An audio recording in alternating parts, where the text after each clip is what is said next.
everyone, I'm Tally, this is Farrell and we are Bored of It, and welcome to part 8 of our series, Best Board Games for 2 Players, not specifically designed for 2 players.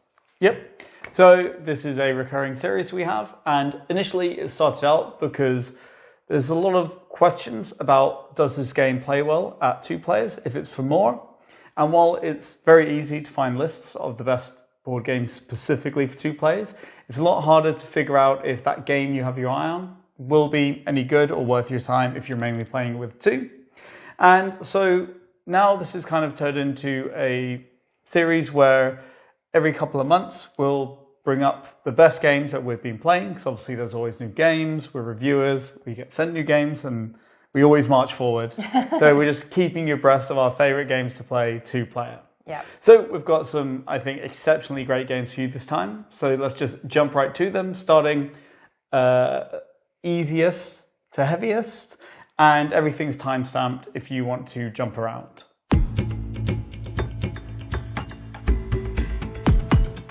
First up, we have perspectives, and usually we don't include card games in this list just because it's kind of general that they probably will scale quite well at 2 players. But we kind of gave this some light because it's quite new. I'm not sure a lot of people will hear about it, but I think it really deserves some attention. So that's kind of half the reason. Yeah. But before we get into it, please know that we were sent this as a review copy from Apiary Nordics.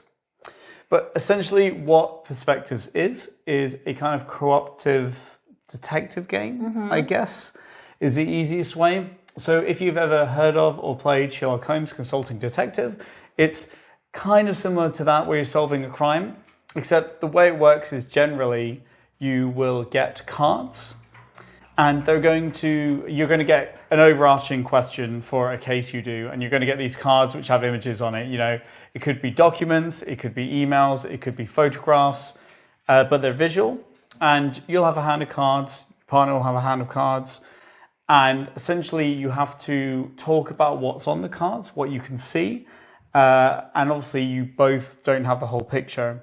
So you have to describe things, you have to work out what might be relevant to the question, you have to communicate, and this goes between 2 and 6 players, and you just divide the cards out kind of, 1, 2, 3, 4, with as many players, but I think we had a really great time at 2. It's a nice couples game, it's a nice comfort game. Yeah, exactly. So there's 3 cases to solve, each with 4. Oh, sorry, yeah. 3 cases, each with 4 kind of acts in them, which you could call like individual sessions or games. Yeah.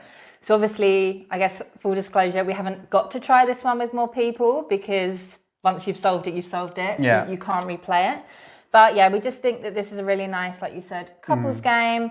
It's all about communication and talking through what you have in front of you and making sure that your partner kind of has all the information that you have just through kind of verbalizing it. So for us, this feels a place where it's Sunday afternoon, it's raining outside, we've got a nice cup of tea, something like this, and we just want to sit down and play something nice and easy and light together, basically. Exactly. I don't think for us, at least, this is something where we would invite people over to play it. Yeah, maybe if you have more people in your household, fine to play with more. But for us, at least, it's just not something we would say, come on, everyone, let's come around and play Perspectives. Rather just play it together. It's short, sharp, pretty easy. So. Yeah, I think as well, I would almost say it would be a great game to take to the pub because it plays in 20-30 minutes, but with low lighting, it'll be incredibly hard because you need to see the cards, right? You need to see the images. Sometimes the details really matter. But also, before we move on, I will just say that it's a really excellent example of this genre, and it has a real way of, let's say, the cases being solvable, but not too easy, but also not too over the top, too outlandish. And it's very, very well done at making you feel very clever, at laying these connections in there. And you have to talk about it, you have to communicate, but you pick them up. And I think it has a really nice balance of design in that area. And it kind of is really fulfilling to play. It's very smart. Yes. So that was Perspectives, our first game, and let's move on.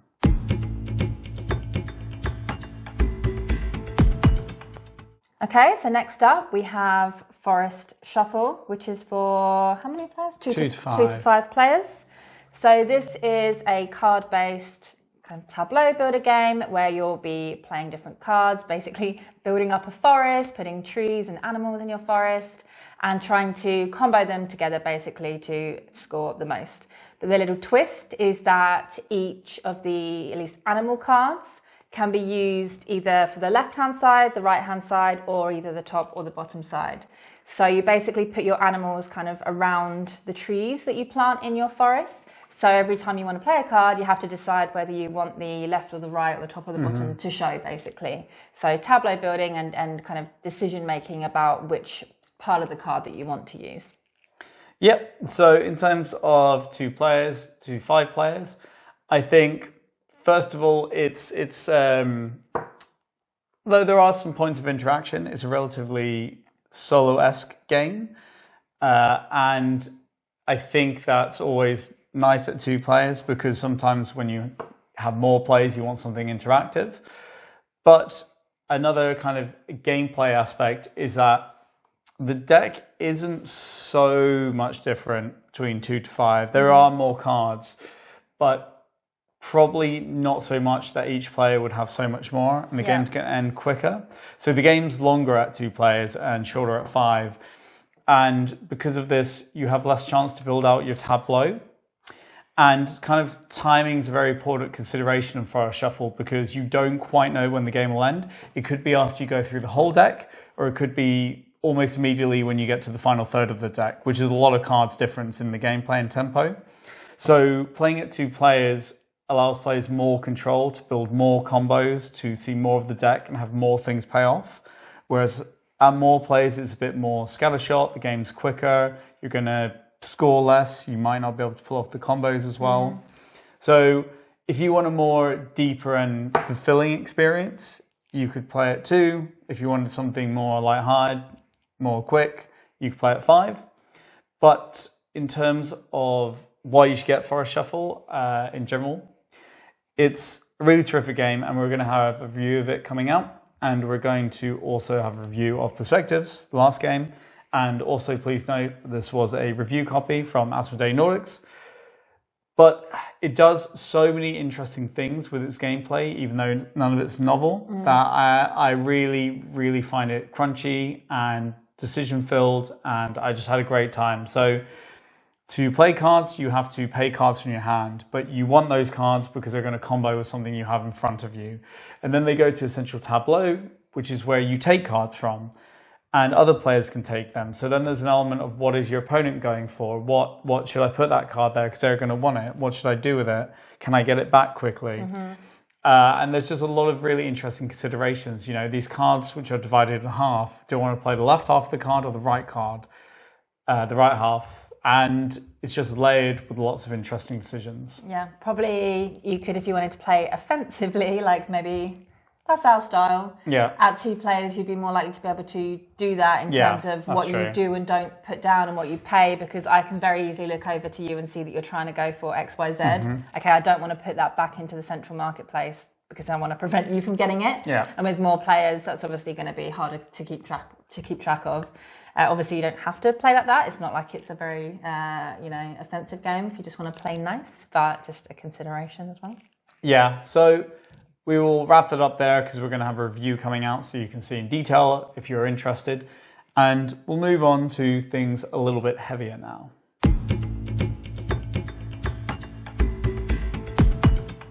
Okay, so next up we have Apiary, which is for 1 to 5 players. This was very kindly given to us as a review copy, and it's published by Stonemaier Games. And this is, again, a Euro, but there's a little bit of a twist here in that you're using workers which have levels on them. And the higher the level, the stronger the action that you're going to do when you place your worker onto the board. So they are, space bees? Or they're like futuristic, like humanity's been wiped out. Everything's run by the bees now, which, fair enough. And so you have a hive that's for your faction. You're basically trying to fill up with different tiles, which represent kind of farms or technology or buildings or whatever in your kind of, what would you say? your system that is owned by your B faction. There is a little bit of interaction here though between players, because when you place a worker onto the board, actually the spaces aren't blocked off, but you instead bump other workers off that space. So you can bump your own workers or your opponents, but if you do bump your worker or your opponent, they get a small benefit in that their worker will come back and they can basically choose whether they want to upgrade it to the next level. So obviously, I guess, well, no, not even the more players, the more bumping, because actually the board is double-sided, so it's scaled to the player count, but maybe it's a little bit more dynamic. But there aren't like that many actions that you can do. So we did find that there was just as much worker bumping in a 2-player game as there was with higher player counts. So so I think you've touched upon some of the elements here where the board is relatively fitted to player count. So one side 4 or 5, one side 2 or 3. And then there's even subsections of that which are only available in the 2-player game. So the length is the same, the tempo is the same, you're getting a similar number of worker bumps. And what's quite interesting is that the players drive the end. So it's when either somebody's hibernated a certain number of workers themselves, or that every hibernation space is filled. And so it's kind of a race to the end, and you don't want to get caught out because you want to kind of get your plan together before that. And because it's a race, it doesn't necessarily matter if you're playing with 5 or with 2, because you still feel that tension and that race, and you're watching what the other player does. And yeah, because it's a Euro, it's quite solitary. There's a lot of tiles to be taken that you build upon your hive ship.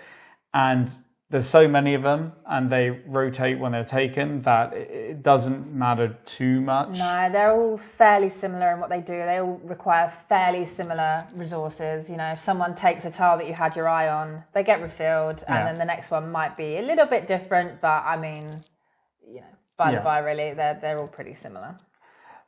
But yeah, so kind of all in all, if you're a fan of Stonemaier games, we stated in our review, which you can check out, that this was almost a best hit. It incorporates elements of many games. You know, the worker bumping, if you played Euphoria, you'll remember that. And we had a really good time with it. I think it's not going to be known as one of their greatest ever games, but we really enjoyed the time with it. And if you're looking for a new Stonemaier game that's nice at 2 players, then Apiary is definitely worth checking out. Yes.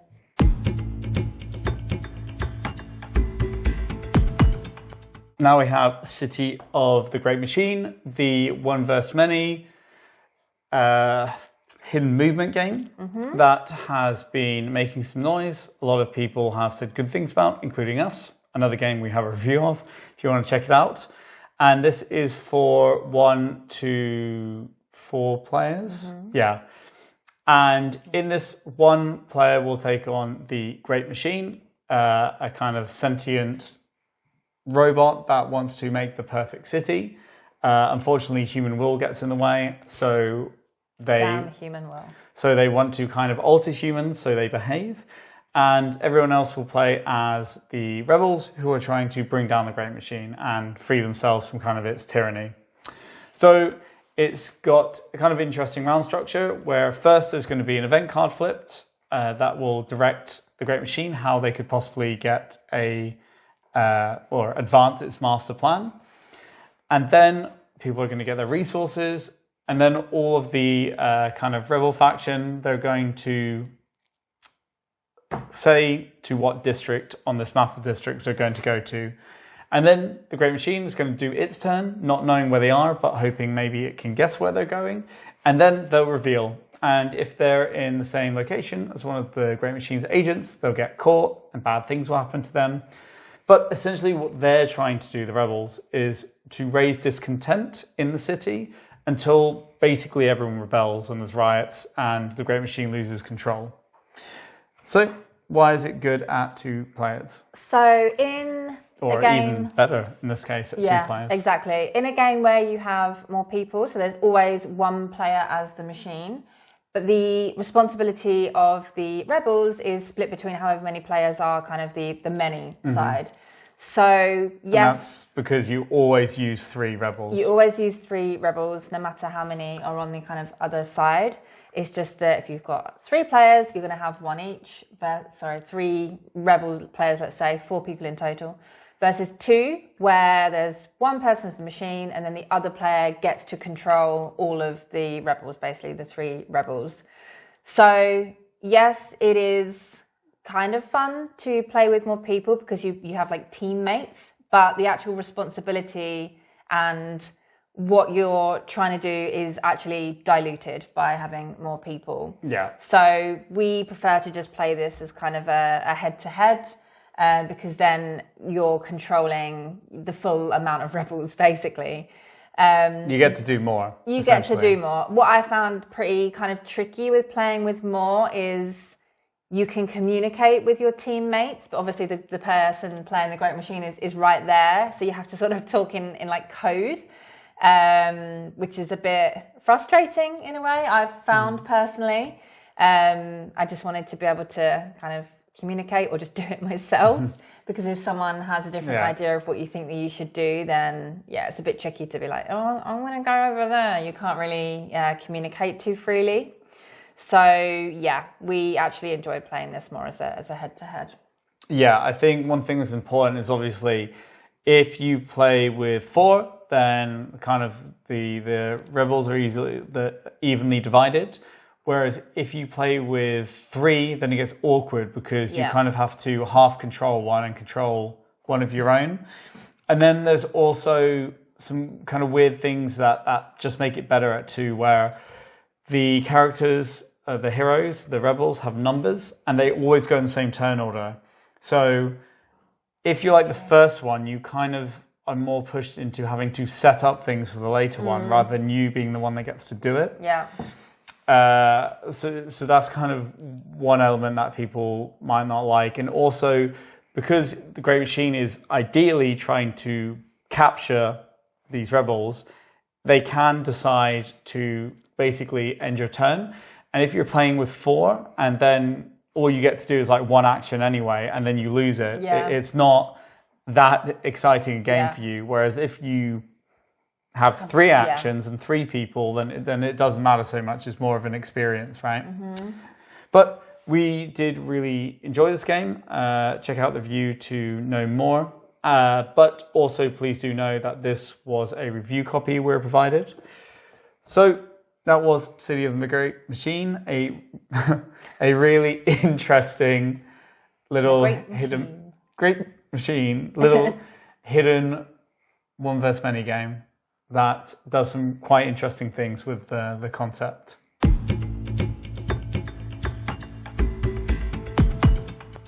Okay, so next up we have Nucleum, which is maybe, would you say, one of the hot new Euros? I would agree. We've been really enjoying this, but essentially this is a little bit of a crossover hybrid, but maybe something a little bit fresh with Brass Birmingham and Barrage, if you've played any of those games.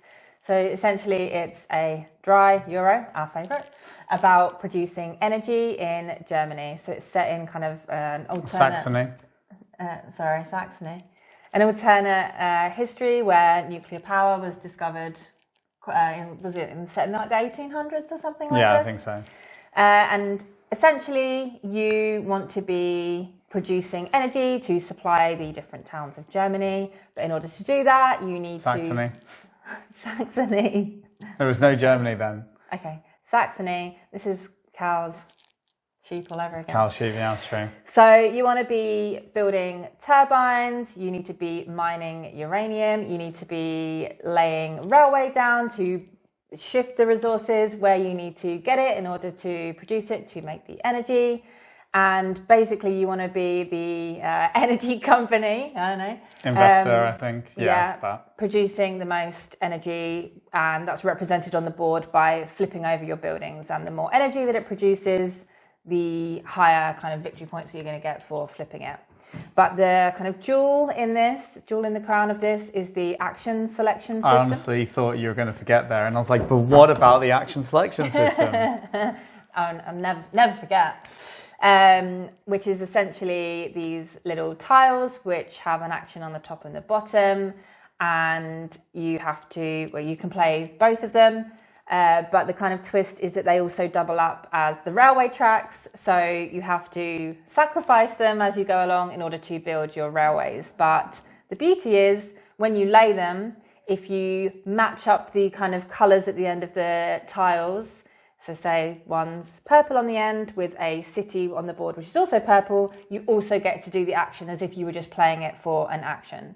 So there's some really nice decisions to be made in here as to whether you kind of keep that tile for the future use, just play as an action, or actually kind of sacrifice it to lay a track, but getting it in the right places so you still get to do that action. There's a lot of tracks, a lot of ways to kind of get more workers, get points, get money, tracks, euro, energy.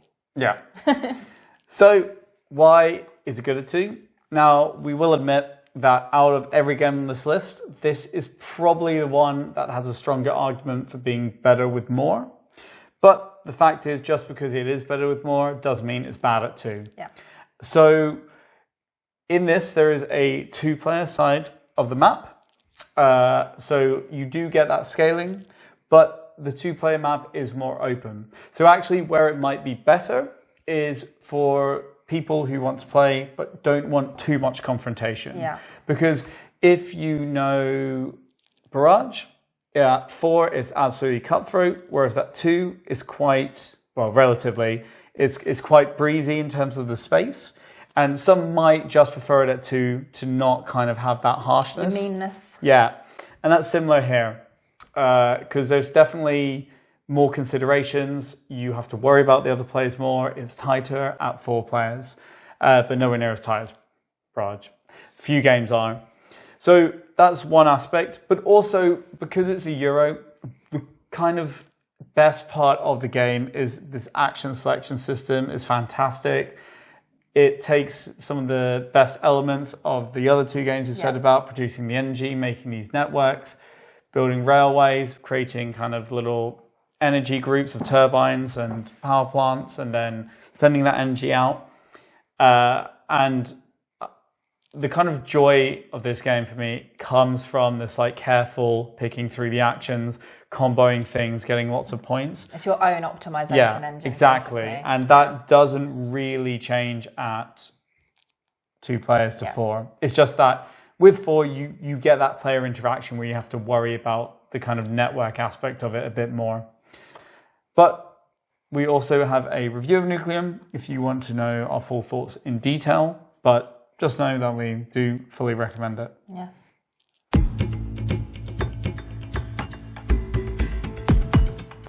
Here we have Great Western Trail New Zealand, the threequel to one of our favourite Euros of all time, Great Western Trail. We have loved Great Western Trail and Great Western Trail Argentina, and now we also love New Zealand. So this is a big Euro, lots of decisions, where similar to the others, you're going to be moving along a trail, basically going to Wellington in this one, and then coming back to the start of the board, and then moving your run holder in this one to the end, delivering sheep in this one. I probably won't get through this part without saying cows, because it's ingrained. They're just cows to me. But what's new is in this one, so it's kind of a deck builder where you have a deck of sheep in this one. And interestingly now they have a breeding value, but they also have a wool value. The wool value will get you money at certain spots, whereas the breeding value is what you're being measured on when you get to Wellington. Same as delivering the cows in the previous games. So that's a game with a lot of Euro choices. There's a lot of different routes you can go down to score victory points. So there's really a lot to explore. And if you know anything about Great Western Trail or the others, it's similar, but there are some cool new things in it. But why don't you talk about why it's good at 2 players? Yeah, so like you said, it's a Euro, so minimal reliance on the actions of other players or any kind of player interaction. There are some little touch points, such as players being able to build buildings, which gets them victory points and gives them special kind of actions that they can do along the trail. So of course, players could put a tile where you want it to go, or certain tiles do make other players pay you to cross your building.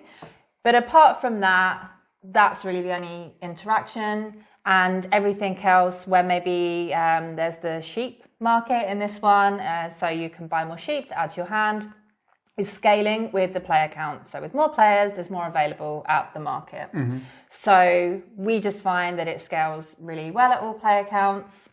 And a benefit of playing it at 2 is it's a lot quicker. We recently had a game of the original Great Western Trail with 4 players, and yes, it's fun and we enjoy it, but it really went on for a long time. Yeah. So, and there's not that much more to get out of the game, right? There's more players, of course, the social side, but game-wise, it is basically the same. Yeah. Just a little bit tighter, but really not that much noticeable.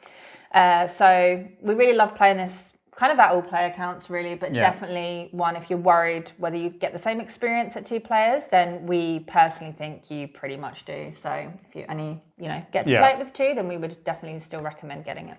Yeah, it's just, there's no, aside from the aforementioned buildings, there's just no blocking anyone. Yeah. In this one, you have C spaces. When you're delivering discs, it's not that if one player goes there, you can't go. So there's a lot of reasons to just play it at 2, to be honest. Yeah. And save something maybe a bit quicker for 4. Although we do also love playing, as you said, at all player counts. Yes. But there's a lot of interesting stuff. This one focuses a bit more on the deck building. There's now cows. There's now cards that aren't sheep, that have little actions on them that go in your deck. So that's interesting. You have kind of more of that aspect. So now you have a bigger deck than ever. There's a lot more sheep than there ever were cows. Yeah. I was finding that I'm able to make a lot more money in this one. Money flows tight. A lot more. Yeah, and so you can do a bit more, I think. But it was good. There's new actions. But that was Great Western Trail New Zealand. And in the future, we intend to do a buyer's guide for the 3. So subscribe and wait for that. Nice.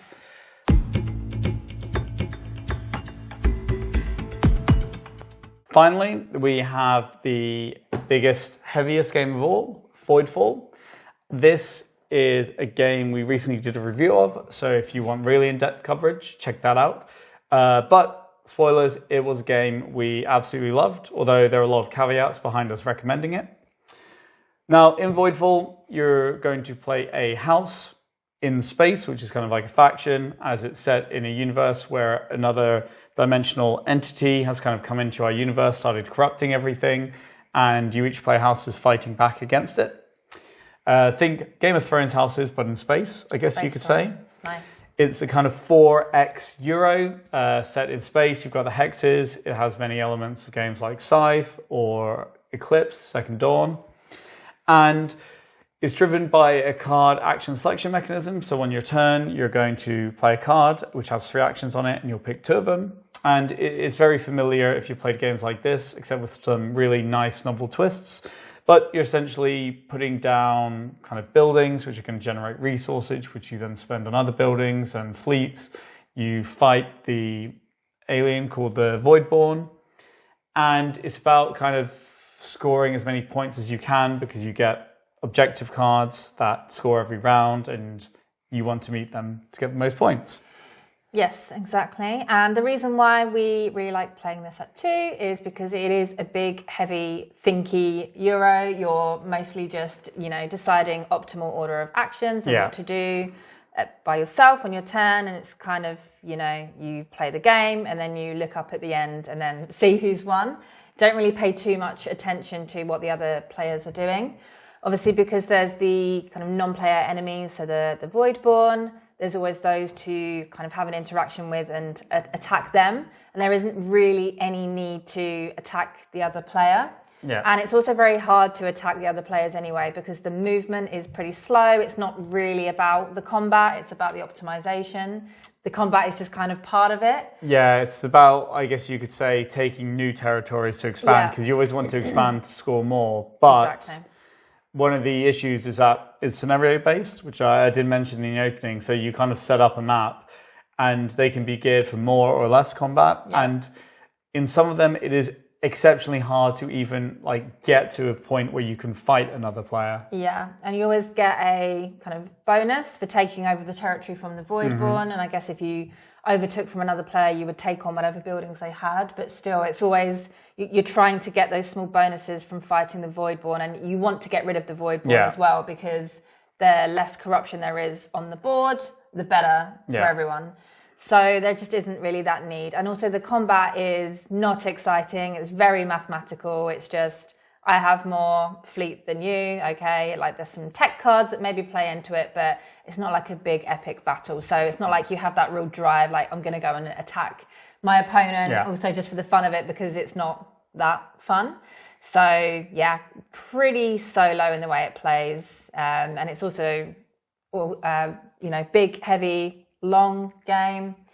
So adding in new players is only adding time and not too much to the game, really. Yeah, like I said, I mean, we've played a number of games of this and we've never fought each other once. It's never even, and I'm more the one to do it. It's never even crossed my mind. It's a very, very good game, but it is one of those games where we both sit on our own sides and the only point of interaction is almost, have you taken the tech I want that gives us points? Yeah. Oh, you have, okay, I get the tech that doesn't give me points, but it's exactly the same. And that's kind of it, right? So yeah. But yeah, that was Voidfall. Cannot recommend it enough. Definitely recommend it at 2 players. There's really not many benefits at all to playing it with more, actually.